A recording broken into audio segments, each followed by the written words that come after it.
Bonsoir à tous. À la une de ce journal, le gouvernement redoute les manifestations pacifiques annoncées dans les états-majors de certains partis politiques de l'opposition. Les pouvoirs publics estiment que c'est un mouvement insurrectionnel visant à déstabiliser les institutions démocratiquement élues. Dans une mise en garde musclée, le gouvernement brandit le bouclier de la puissance publique et la loi antiterrorisme contre les porteurs de ce projet. Dans une telle atmosphère politique électrique, Monseigneur Abraham Comé, président de la conférence épiscopale, s'exprime sur la situation politique du Cameroun. Vous l'écouterez dans le journal de 20h.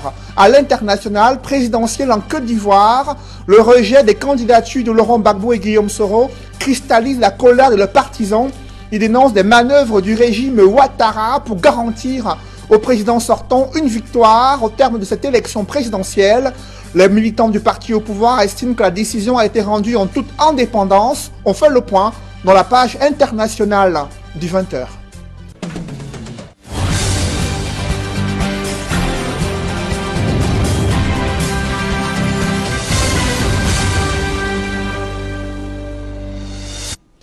Merci de suivre cette édition complète de l'information sur Equinox Télévision.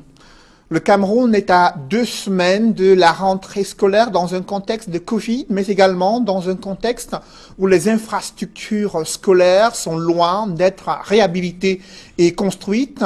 Coup de projecteur ce soir sur l'école publique située en Banga-Pongo, banlieue dans le 3e arrondissement de Douala. Il y a près de 3 ans qu'un arrêté ministériel permettait l'ouverture de cette école.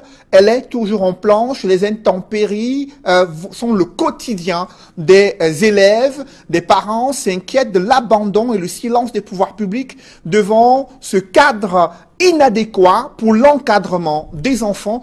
Nos reporters ont pu mener leur enquête. C'est un grand reportage signé Warren Zede et Kediara. Bienvenue à l'école publique bilingue de Mbanga-Pongo. Nous sommes à quelques jours de la rentrée des classes. Pourtant, c'est dans ce bâtiment, pas terminé, non construit de façon assez conventionnelle, que les parents d'élèves viendront laisser leurs enfants lorsqu'il sera exactement 7h30. Voilà la rentrée en quelques jours, il n'y a rien, il n'y a aucun élève, rien. Les inscriptions même, le directeur vient fuir. Il n'y a même pas là où s'asseoir, même les bancs qui étaient là, les bancs là en faisant sèche. Il n'y a même plus, ils ont tout pour transporter les bancs, on ne sait pas là où ils ont mis les bancs. Nous sommes tellement découragés. Pourquoi? Parce que nous sommes abandonnés à nous-mêmes. Vous voyez une école comme ça qui a été créée depuis 2017, qui nous est vraiment entièrement abandonnée à nous-mêmes. Il n'y a pas de tableau, les tables bancs sont insuffisantes, le sol sur lequel nous posons nos pieds n'est absolument pas mis de façon à être conforme pour les enfants. Il n'y aura donc pas de possibilité pour ces enfants de rester propres, de rester secs, parce que dans cette salle de classe s'amusent à longueur de journée les enfants du quartier, les animaux domestiques du quartier. Résultat des courses, tout a été emporté. Vous-même vous vivez le fait, vous voyez. Nous on a construit cette école. À 2 reprises, les détracteurs ont cassé. Notre chef du quartier s'est retrouvé au parquet pour cette école. On avait déjà fini, ils ont volé même l'école, parti avec l'école. Voilà ce que ça reste. Je le vois inscrit sur ce banc, don de la commune d'arrondissement de Douala 3e. Il y a dans cette salle de classe environ une vingtaine de bancs qui portent la même inscription. Pourtant, les habitants de ce quartier, les parents d'élèves désemparés, nous expliquent qu'ils ont écrit de nombreuses fois à cette même commune d'arrondissement de Douala 3e pour qu'on puisse lui donner des salles de classe conformes. Ils ont écrit à l'administration. Ils se sont débrouillés autant que faire se peut pour construire ce bâtiment. Malheureusement pour eux, les détracteurs du quartier, comme ils l'appellent, ont enlevé le supplément de tôle qu'il y avait sur la toiture, ont emporté les tables bancs, ont emporté les tableaux. Et c'est dans cette condition que les enfants viendront faire cours le 5 octobre prochain. Voilà, l'école, les parents comme ça du village sont débrouillés à construire. La mairie ne fait rien, personne ne fait rien. Les enfants vont fréquenter où? L'année passée, ils ont fréquenté dans quelles conditions? Voilà l'état de l'école. Il n'y a pas de sol, il n'y a pas de bain, il n'y a rien. La mairie, le maire, il est où? On les a votés. Nous n'avons rien. Voilà, regardez le toit. Regardez, il n'y a pas une tôle. Ça demande 10, 15, 20 tôles pour que ce soit fini. C'est un matériau provisoire. Nos enfants vont où? Regardez, c'est la forêt à quelques jours de l'année de la rentrée. Qu'est-ce qui va se passer avec ça? Nos enfants, on n'a pas d'école. Que le gouvernement vienne nous vienne en aide. Que la mairie fasse quelque chose, ils ont des budgets. Ils font quoi avec? L'école publique bilingue de Mbanga Pongo a été créée par arrêté ministériel en 2017. Depuis lors, les parents se sont battus à créer, à construire des infrastructures capables d'accueillir les enfants. Vous pouvez le voir en image, les bancs sont stockés pêle-mêle. Les enseignants ainsi que les directeurs sont affectés au fil des années dans cet établissement. Pourtant, lorsqu'ils arrivent et qu'ils se rendent compte de l'univers dans lequel ils vont travailler durant toute une année scolaire, ils sont obligés, comme nous disent les habitants du quartier, de créer des conditions de travail, de créer des programmes de travail qui ne sont pas du tout en accord avec les programmes de l'éducation nationale. Quand les enseignants arrivent ici, ils ne trouvent pas de salle de classe. Ben, ils se mutent parce qu'actuellement nous avons déjà 10 enseignants d'État ici. Donc aujourd'hui, le directeur fait ce qu'on appelle une mute. Donc aujourd'hui, peut-être que 2 personnes la mi-temps. 2 personnes commencent à 7h30 pour 10h. Les autres reprennent de 10h jusqu'à midi. Les autres reprennent de midi jusqu'à 14h30. À plus de 250 mètres de l'école publique bilingue de Mbanga Pongo, on arrive à l'école maternelle publique bilingue de Mbanga Pongo. C'est une sorte de cafétéria, comme nous l'expliquent les habitants du quartier, qui a été louée par le président de l'APE et le chef du quartier pour accueillir les tout-petits. Vous le voyez, il existe dans cette salle des petits bancs, de petites tables pour que les tout-petits puissent s'asseoir et donc avoir accès au savoir et donc à la connaissance qui fera d'eux des grands hommes de demain. Nous sommes dans une salle de classe qui n'est pas du tout mise aux standards nationaux en termes d'éducation. Les enfants qui se retrouvent comme fermés parce qu'en principe, une salle d'école maternelle doit être égayée. Il doit y avoir des couleurs partout. Elle doit être une salle propice à accueillir les enfants. Mais pourtant, vous le remarquez en image, le sol en lui-même n'est pas égal. La salle en elle-même est terne. Il existe bien des tableaux sur lesquels les maîtresses peuvent écrire. Mais est-ce suffisant pour accueillir des enfants à bas âge à qui on doit montrer le goût de l'école? L'école publique bilingue de Mbanga Pongo, c'est au total 4 salles de classe, dont 2 totalement couvertes par des toitures et 2 autres qui ont été totalement détruites. Nous sommes en ce moment dans la 3e salle de classe, en train de nous diriger progressivement dans ce qui aurait pu constituer la 4e. Mais ce ne sera pas le cas parce que vous comprenez bien que les enfants ne pourraient pas faire cours dans ces conditions. Nous aurons pu vous montrer une plaque portant les initiales de cet établissement, mais le chef du quartier nous explique que même cette plaque de renseignement a été volée par ce qu'ils appellent les détracteurs du quartier. Il y a une dame qui s'est prononcée que ce site-là l'appartenait. Elle a saisi le tribunal et ça nous a un peu découragés. Et nous avons donc écrit au ministre de l'Éducation de base que puisse construire cette école, de la maternelle jusqu'au cours moyen 2. Jusqu'à présent, nous attendons encore cette doléance. Pour Equinox Télévision, depuis l'école publique bilingue de Mbanga Pongo, nous sommes Dani Warenze 2 et Kediaha. C'était un grand reportage réalisé au cœur de Douala 3e à Mbanga Pongo, là où les enfants sont incertains de reprendre le chemin de l'école au regard de ces infrastructures scolaires obsolètes. Alors que certains partis politiques de l'opposition annoncent des manifestations pacifiques dans les principales villes du Cameroun, le gouvernement réagit. Dans un communiqué, son porte-parole rappelle qu'aucune manifestation ne saurait être considérée comme pacifique lorsque le but déclaré en est le lancement d'un mouvement insurrectionnel et le renversement des institutions démocratiquement élues. Le ministre de la Communication met en garde tous ceux qui s'associent à un tel projet. Ils devront s'attendre à en répondre devant les instances judiciaires compétentes. Le gouvernement précise que les appels à l'insurrection sont réprimés à la fois par le code pénal et les dispositions pertinentes de la loi portant répression des actes de terrorisme. René Emmanuel Sadi annonce que les forces de sécurité prendront toutes les mesures nécessaires pour assurer fermement le maintien de l'ordre public et la paix sociale, a-t-il indiqué dans un communiqué rendu public ce mardi. Évoquons à présent ce danger permanent qui guettent et menacent les populations à Dizangué, dans le département de Sananga-Maritime, région du littoral. Un flanc de colline enclin aux éboulements menace la vie de ces populations. Elles ne savent plus où mettre de la tête. Elles interpellent les pouvoirs publics. C'est le constat que font Ekoka Lobé, Mathilda Kemazou et Julienne Berthe-Bissaye.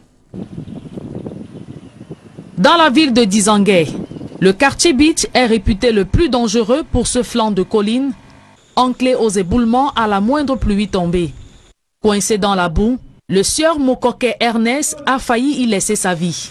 Comme lui, d'autres habitants du coin ont frôlé la mort à cet endroit. C'est un risque qu'on a toujours couru ici par rapport à ces éboulements de terre. Parce que dans les années passées, même ça fermait la route. Mais cette année encore, c'est très grave parce qu'il y a 5 endroits qui se sont écoulés. Un a même failli tuer un pêcheur qui marchait par voie terrestre. Nous, les Bentikuneurs, c'est un grand risque pour nous. Il faut vraiment que le gouvernement doit prendre soin de cet endroit. Par ces temps de forte pluie, le risque est désormais grand de voir des usagers ensevelis et emportés par des coulées de boue mortelles. Tout que vous voyez là, c'est la boue. Tu entres là, la boue t'arrive jusqu'au niveau des reins. Donc tu t'es en train de monter là mal, c'est rien pour toi. Créant la psychose de la mort dans l'esprit des riverains, ce flanc de colline avec ses éboulements a davantage pollué la rivière à la qualité d'eau douteuse coulant en contrebas. Ici, les habitants n'ont plus d'eau à boire. À cause de cet éboulement, c'est un danger permanent pour les populations de Biche, particulièrement. Cette eau que nous buvons, qui n'est pas de bonne qualité, risque de donner beaucoup de maladies aux habitants de Biche, telles que la typhoïde, les amies et beaucoup d'autres maladies liées à la consommation d'une mauvaise eau. Si jusqu'ici, ces éboulements à répétition n'ont tué personne depuis des années, les populations de Dizangué redoutent une catastrophe. Elles appellent les autorités administratives à tout faire pour éviter un mini-drame à l'angoisse, de triste mémoire. Vous n'avez peut-être pas oublié cette vive altercation entre une femme chef traditionnelle et un sous-préfet. La scène s'est déroulée il y a quelques mois à Akak, un village situé dans l'arrondissement de Campo, région du Sud. Cette autorité traditionnelle a dénoncé des détournements de fonds issus de l'exploitation forestière. Le sous-préfet accusé de complicité les gestionnaires de fonds nie en bloc la responsabilité pendant que le village croupit dans le sous-développement. Comment sont collectés et gérés ces fonds issus des exploitations forestières dans les villages au Cameroun? Les populations sont-elles réellement les bénéficiaires? Dans l'ombre de Transparency International, saisis de cette affaire, nos reporters Rodin Gassi et Marcelin Gansop ont mené leur enquête. Regardez. Tout est parti de cette vidéo devenue virale sur les réseaux sociaux. Je dois parler. Moi qui suis votre supérieur. Tu n'es pas mon supérieur. Non? Tu n'es pas mon supérieur, tu es mon collaborateur. La scène qui se déroule à Akak, dans l'arrondissement de Campo, met aux prises le sous-préfet de la localité et la cheftaine de ce village. Votre agent est viré, ils ont barré. Parce qu'ils sont allés bloquer le compte. Dans Scopaka, notre agent est viré dans Scopaka. Il n'y a pas de s'il vous plaît. Enlevez notre agent dans Scopaka. Vous mettez dans JKK. Quand on se plaint depuis là que les gens sont en train de nous voler l'argent, vous ne parlez pas. Si le fait d'avoir barricadé la voie publique est au centre de la discorde, il y a que le problème est plus profond, puisque l'autorité traditionnelle dénonce le détournement des fonds issus de l'exploitation de la forêt communautaire d'Akak. Des faits suffisamment graves qui intéressent Transparency International. Aussi avons-nous décidé avec son concours de voir clé dans cette affaire qui défraie encore la chronique. Parti de Kribi et au bout d'une épuisante journée de voyage, nous voici à Akak. La première langue à se délier est celle de l'un des membres du GIC Akak. En l'absence de la cheptème du village que nous aurions souhaité rencontrer, c'est lui qui perce l'abcès. Avant que Mekojekam n'arrive, il y a d'abord eu Boakam. Ce Boakam a eu à faire une exploitation illégale ici, là, puisque notre forêt communautaire n'avait pas de lettres de voiture. Il y a donc eu suspension des activités par le ministre. Quand il y a eu cette suspension d'activité, le bois coupé et qui était au parc, il y avait 14 parcs que Mekojekam laisse. Le gouvernement nous a donné ce bois. Ce Mokouafilémon, il a donc commencé à gérer. J'ai fait sortir 262 camions, c'est-à-dire Groumier comme en débité. Tout ce bois-là nous a donné un volume de 5380,370 mètres cubes. Le montant de 5380 donnait environ 188 millions, quelque chose comme ça.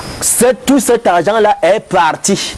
La communauté, voyez vous-même, un village qui a une telle forêt communautaire, voyez vous-même, ce n'est pas à dire, voyez vous-même, c'est plus que de la poubelle.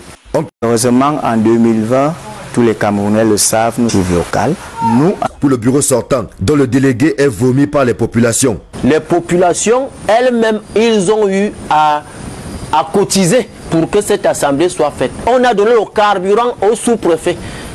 On lui a donné 350 000, 2 bouteilles de whisky. Pour qu'il vienne, le carburant, c'est-à-dire le carburant de camp jusqu'ici là. Et il est venu? Il n'est pas venu. Nous tentons d'avoir la version de l'autorité administrative rendue à la sous-préfecture. Le maître des lieux est absent et nous fait dire par un de ses collaborateurs qu'il a des soucis de santé et se trouve sous perfusion. Mais le bureau sortant, dont le délégué qui se maintient à son poste a été remplacé, trouve tout à fait normal l'attitude de l'autorité administrative dans la gestion de ce conflit. L'administration a toujours eu une position neutre, quoique certaines personnes disent à ce jour que l'administration est partielle, mais moi je dirais non.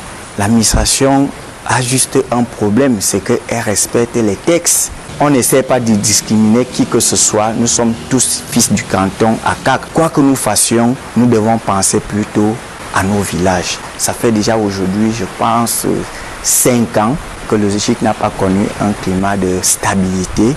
Parce que la crise perdure, le compte bancaire querellé où sont logées les ressources provenant de la forêt communautaire a été bloqué. Pendant ce temps, les 7 villages concernés par la forêt communautaire d'Akak, Bois du Noir. Ici, le niveau d'enclavement est inquiétant, ajouté à la quasi-absence des services sociaux de base. Pourtant, le bureau sortant revendique un bilan que le camp d'en face balaie du revers de la main. C'est notre partenaire, c'est Transbois, qui a commencé l'exploitation l'année passée. Et c'est cette année-ci qu'on a eu des versements dans nos caisses. Le premier versement était un montant de 18 500 000. Mais on a retiré 8 millions de francs pour les premiers besoins. Notre forêt communautaire qui a 5000 hectares a été exploité, même pas un rond que les populations d'Akak en bénéficient. C'est après ces bruits-ci que, sur les 18 500 000, le délégué sortant, il dit qu'il vient faire la case communautaire que vous voyez ici. Il dit qu'il vient faire, la tombe du chef ici. Sur les 18 millions, par contre, il a géré 188 millions, même pas un radis pour la communauté. Akak, dont la gestion de la forêt communautaire préoccupe Transparency International, n'est pas un cas isolé. Très souvent, la gestion des ressources issues de l'exploitation forestière a toujours posé problème. Lorsque ce ne sont pas les communautés qui se déchirent, ce sont les entreprises qui se lancent dans l'exploitation illégale, parfois avec la complicité des communautés riveraines, des autorités administratives et de certains agents véreux du ministère des Forêts et de la Faune. Et paradoxalement, les localités exploitées croupissent dans la misère, comme c'est le cas à Akak. Il n'y a qu'à voir l'état de la route qui se passe de tout commentaire. Dans le reste de l'actualité, le prix du cajot de tomates a explosé. Pourtant, durant la période aiguë, grave du Covid, des producteurs de tomates se plaignaient et des ménagères prenaient du plaisir à acheter des cajots de tomates. Aujourd'hui, ce prix de cajot est passé de 2 000 à 12 000 francs CFA. Des ménagères sont aux abois face à cette situation, alors que des commerçants se frottent les doigts. Des précisions avec Jacques Molon, Isabelle Carole Zopet dans le département du Mungo. De l'abondance à la rareté. La tomate qui hier encore se vendait à 1000 francs CFA le cajot dans les marchés avec des livraisons presque à domicile est aujourd'hui à prix d'or. 12 000 francs CFA le cajot. Conséquence au détail, les tas de 50 et de 100 francs CFA ont complètement disparu pour céder la place au tas de 500 et de 1000 francs CFA, équivalent à 4 et 8 tomates selon la grosseur. Le constat est fait dans les espaces marchands de la ville de Loum. La tomate c'est 100 francs, une tomate à 100 francs, 5 tomates à 500, c'est plus que le Gabon. Il n'y a pas la tomate de 50, le cajot c'est 12 000 et on va, on ne s'en sort même pas. Une situation bien compliquée pour les consommateurs, noyés dans des calculs de toutes sortes pour réaliser de bons plats. On ne peut même pas s'en sortir. Si tu veux faire une sauce tomate, il va falloir acheter la tomate même de 3 000 pour 3 personnes. C'est avec 5 000, tu vas au marché, tu n'achètes rien. La tomate maintenant, 12 000, tu achètes comment? Tu prends un tas de 500, 5 fruits. Si tu veux faire la sauce tomate, c'est combien? Combien de personnes?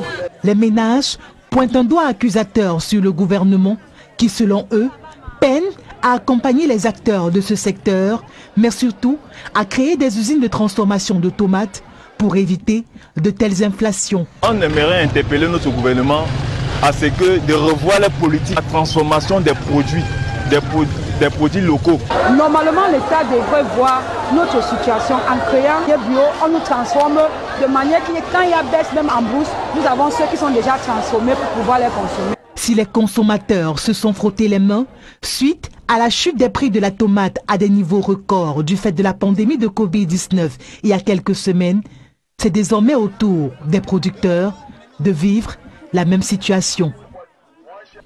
Alors que le gouvernement brandit le bouclier de la puissance publique contre les initiateurs de manifestations pacifiques et de revendications politiques, le président de la conférence épiscopale appelle quant à lui à la révision du système électoral. Monseigneur Abraham Comé s'est exprimé sur la situation politique du Cameroun. Il estime que le maintien du code électoral dans son état actuel participe d'un stratagème au service d'une élite gouvernante. Il a également appelé le gouvernement, les dirigeants camerounais et la classe politique à un sursaut afin de pouvoir aider le Cameroun à sortir des crises multiformes. Évocation de la position de Monseigneur Abraham Comé. C'est dans ce reportage que signe Élisée Bogba et Ike Cyril. Monseigneur Abraham Comé place la question électorale au centre de ses préoccupations. Dans le point de vue qu'il donne sur la situation politique au Cameroun, le président de la conférence épiscopale nationale note, citation, que le refus jusqu'à ce jour de donner à notre pays un processus électoral plus à même de porter aux responsabilités ceux que le plus grand nombre aurait librement choisi apparaît comme un stratagème au service d'une élite et au détriment du plus grand nombre de citoyens. Pour l'évêque du diocèse de Bafang, le Cameroun a basculé depuis un bon moment dans le vertige d'un chaos grandissant. Et les effets de ce chaos rampant, selon Monseigneur Abraham Comé, sont facilement visibles dans les villes et villages.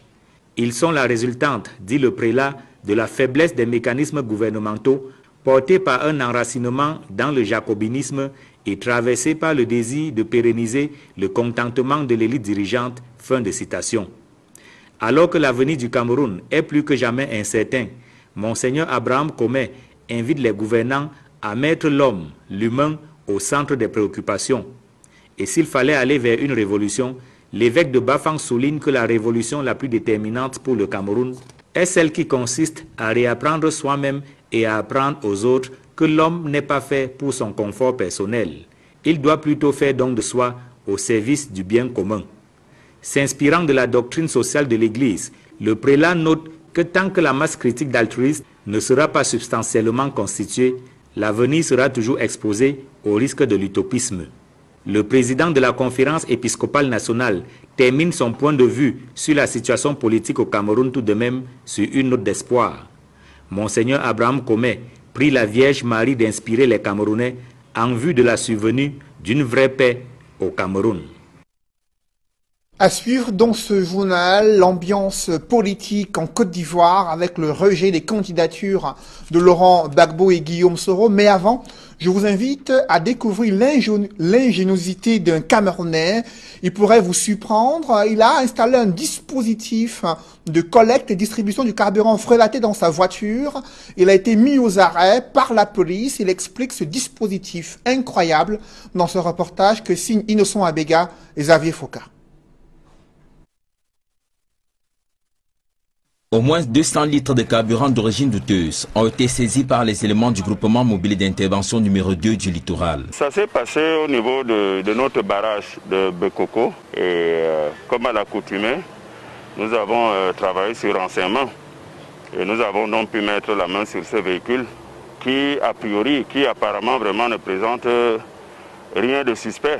Mais à la fin, avec le renseignement et avec la perspicacité de nos collaborateurs au niveau des barrages, nous avons pu mettre la main sur cette importante cargaison. Le liquide est parfaitement dissimulé sous les sièges de ce véhicule, lesquels sièges ont été transformés en réservoirs, une nouvelle stratégie utilisée par les trafiquants de carburant. Le propriétaire de ce véhicule ne nie pas les faits. Je suis conducteur de cette voiture, ça fait 2 semaines. J'ai acheté le réservoir là comme ça qu'on avait à fabriquer à Bonabéry. Et on a mis ça sur la voiture. Je porte le carburant dedans, c'est presque 200 litres. Le carburant qui sort du Nigeria. On achète à Limbe, au bord de l'eau. La semaine dernière déjà, 500 autres litres avaient été saisis dans un autre véhicule qui avait subi les mêmes transformations que celui-ci. Les sièges réservoirs qui avaient été démontés sont encore visibles dans la cour du GMI numéro 2. Le produit sera vendu aux enchères si jamais il est analysé de bonne qualité. Il faut aussi indiquer que le véhicule ou les réservoirs qui s'y trouvent seront détruits.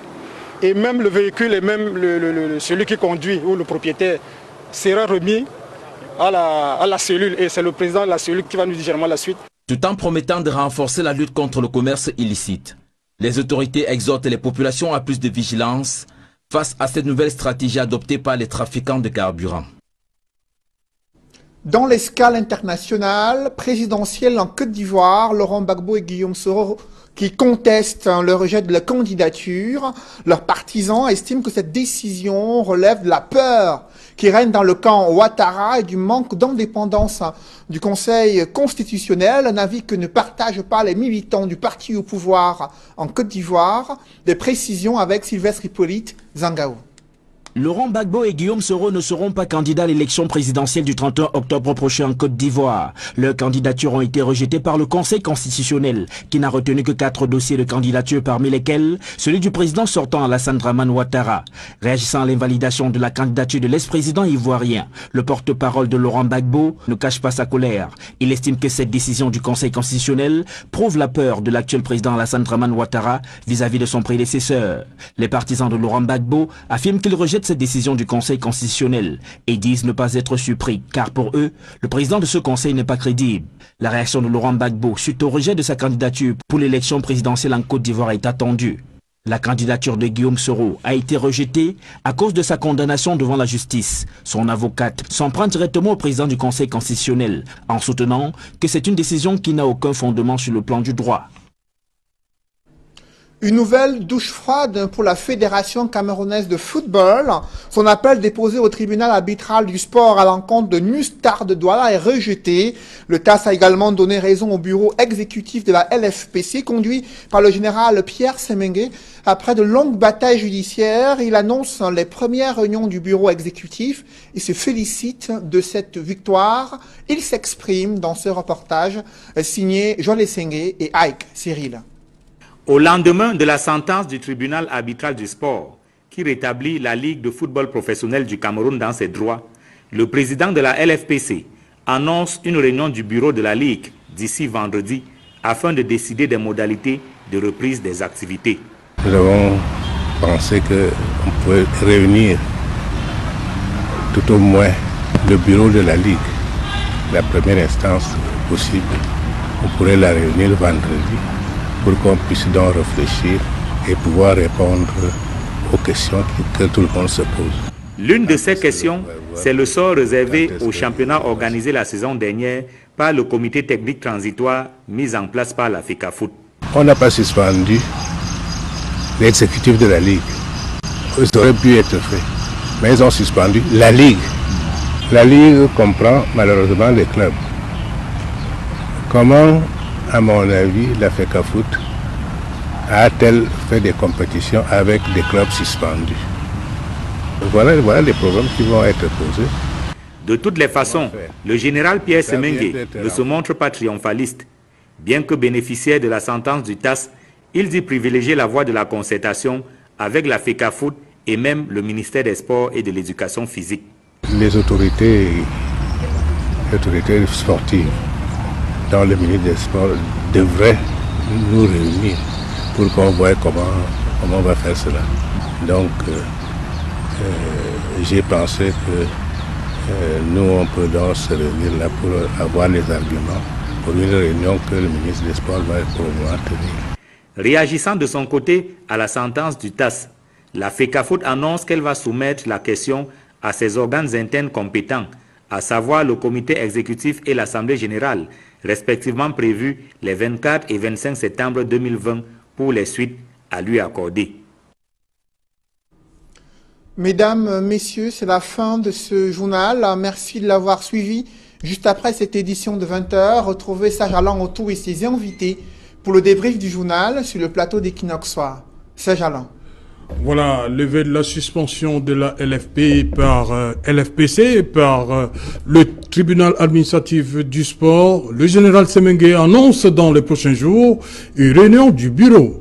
Le président de la LFPC, qui s'est réjoui de la décision du tribunal arbitral du sport, souhaite également aller vers une concertation entre le ministère des Sports, la Fédération camerounaise de football et la LFPC afin de sauver les différents championnats professionnels de football, mais également permettre au football professionnel de continuer dans une bonne ambiance. Vous l'avez vu, Serra, qui n'est pas un va-t-en-guerre, a-t-il indiqué dans ce reportage de AX Cyril. Voilà, il n'est pas un va-t-en-guerre, c'est le général Semengue. Vous l'avez dit, Serge Alain. Voilà, madame, monsieur, c'est donc l'essentiel. L'Equinox Soir, deuxième partie. Bonne soirée à vous, Cédric. Bonne soirée à vous, Serge Alain. Rendez-vous demain. 20h. Madame, monsieur, dans un instant, la suite. Equinox Soir.